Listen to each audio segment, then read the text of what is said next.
दोस्तों नमस्कार। हमारे पड़ोसी देश चीन में बड़ी बड़ी तबाहियां दस्तक दे चुकी है। वह इस दलदल में दस्ता ही चला जा रहा है। इसी को लेकर दो बड़ी खबर आई है। दरअसल आपने चीनी कंपनी एवरग्रैंड का नाम तो सुना ही होगा कि ये 2 साल पहले पूरे विश्व में चर्चा का विषय बनी हुई थी, क्योंकि यह कंपनी बैंकों से लिया गया कर्ज चुकाने में असमर्थ हो चुकी थी। इसी वजह से चीन के कई बैंक भी कोलैप्स कर गए थे। उस समय यह कंपनी धराशायी होने के कगार पर पहुंच गई थी। चीन का मार्केट इस खबर से क्रैश कर गया था, क्योंकि एवरग्रैंड चीन ही नहीं बल्कि पूरे विश्व की सबसे बड़ी रियल एस्टेट कंपनी है। यह कंपनी दुनिया में सबसे ज्यादा घर बनाती है, बड़ी बड़ी बिल्डिंगें बनाती है। इसके साथ ही चीनी सरकार के बड़े बड़े इंफ्रास्ट्रक्चर प्रोजेक्ट भी चलाती है। ऐसे में इसका कोलैप्स होना मतलब चीनी इकोनॉमी का कोलैप्स होना। इसी के चलते पिछले 2 सालों से एवरग्रैंड पर कोई बड़ी खबर नहीं आई थी, क्योंकि चीन की सरकार इसे बचाने के लिए जी तोड़ मेहनत कर रही थी ताकि इस कंपनी को बचाया जा सके। इसके लिए सरकार ने बैंकों को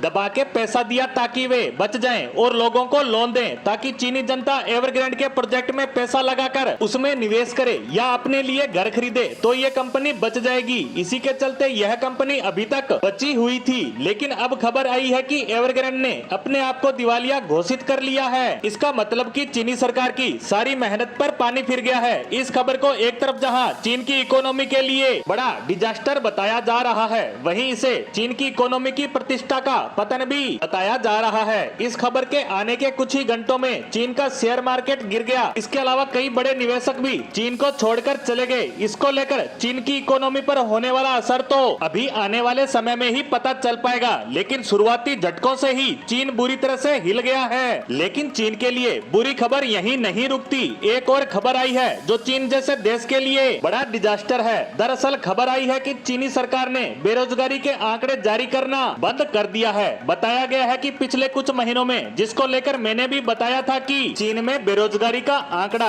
21% को पार कर गया है, तब मैंने भी बताया था कि एक चीनी प्रोफेसर के अनुसार यह आंकड़ा 40% के करीब है और सरकार इसे छुपा रही है। लेकिन अब सरकार ने इस पर प्रतिबंध लगा दिया है ताकि ये आंकड़े बाहर न आ सके और इसे लेकर चीनी जनता में भारी नाराजगी बताई जा रही है। वहाँ की जनता सोशल मीडिया पर आकर अपने राष्ट्रपति को और चीनी सरकार की बखिया उधेड़ रही है। वहीं कुछ रिपोर्ट में तो ये भी बताया गया है कि चीनी राष्ट्रपति शी जिनपिंग ने अपने देश के लोगों से अपील की है कि शांति बनाए रखें। हम इस समस्या का समाधान निकालने का प्रयास कर रहे हैं, लेकिन चीनी जनता के अंदर घबराहट लगातार बढ़ती ही जा रही है कि आने वाले समय में उनके साथ क्या होगा, क्योंकि चीन इस समय डिफ्लेशन के दलदल में फंसता जा रहा है। यह संकट चीन में लगातार बढ़ता ही जा रहा है, जिससे चीन में इम्पोर्ट व एक्सपोर्ट नीचे आ चुका है और सप्लाई और डिमांड में भारी अंतर आ चुका है। वहीं दुनिया भर के बड़े निवेशक इस बात पर नजर बनाए हुए हैं कि चीन का एक्सपोर्ट तो लगातार घट ही रहा है, लेकिन उसका इंपोर्ट भी गिरता जा रहा है। इसका मतलब ये है कि चीनी अर्थव्यवस्था बड़ी तेजी से गिरती जा रही है। वहीं चीन की सरकार इस संकट को छुपाने के प्रयास में लगी है, लेकिन ये आंकड़े और संकट इतना बड़ा है कि ये आंकड़े छिप नहीं रहे।